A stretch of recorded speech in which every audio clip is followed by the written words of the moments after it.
Arestado ang ilang dayuhan na sangkot umano sa pambubudol sa Bataan at Cebu.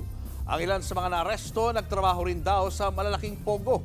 Nasa frontline na balitang yan si Elaine Fulencio.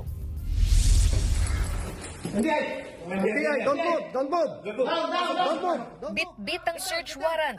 Pinasok ng mga ahente ng NBI Criminal Intelligence Division ang bahay na ito sa Mariveles, Bataan. Kasunod yan ang natanggap nilang impormasyon na ginagamit ang bahay bilang scam hub. Naabutan ng mga otoridad ang mga Chinese. Tumambad din ng mga bukas na computer na ginagamit umano sa pambubudol. Kabilang ang mga Chinese sa tinatawag na splinter group o mga scammer na galing sa malalaking pogo gaya sa Porac, Pampanga.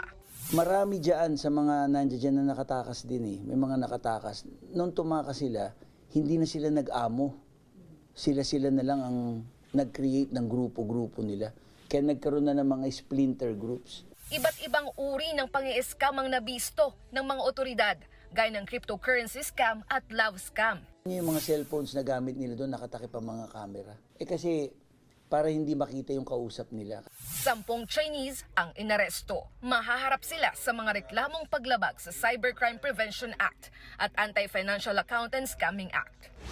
Sa Banilad, Cebu City naman, hinalughog ng NBI ang isang bahay sa loob ng isang exclusive subdivision. Sa unang tingin, aakalaing ordinaryong bahay lang ito.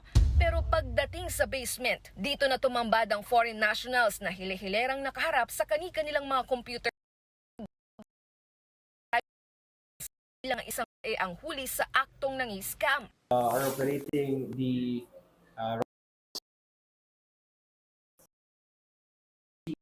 note applications and other scripts which they use as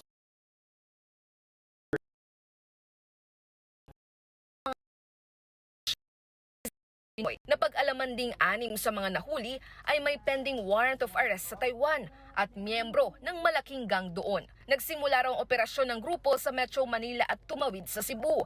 Iniimbestigahan na kung may sangkot na Pinoy sa iligal na kalakaran. Kinumpiska naman ang mga computer at cellphone ng mga sospek para gamiting ebidensya sa korte. Dadalhin sa NBI Manila ang mga nahuli para iproseso ang kanilang deportation. Maharap din sila sa patong-patong na reklamo. Nagbabalita mula sa frontline. Elaine Fulgencio, News 5.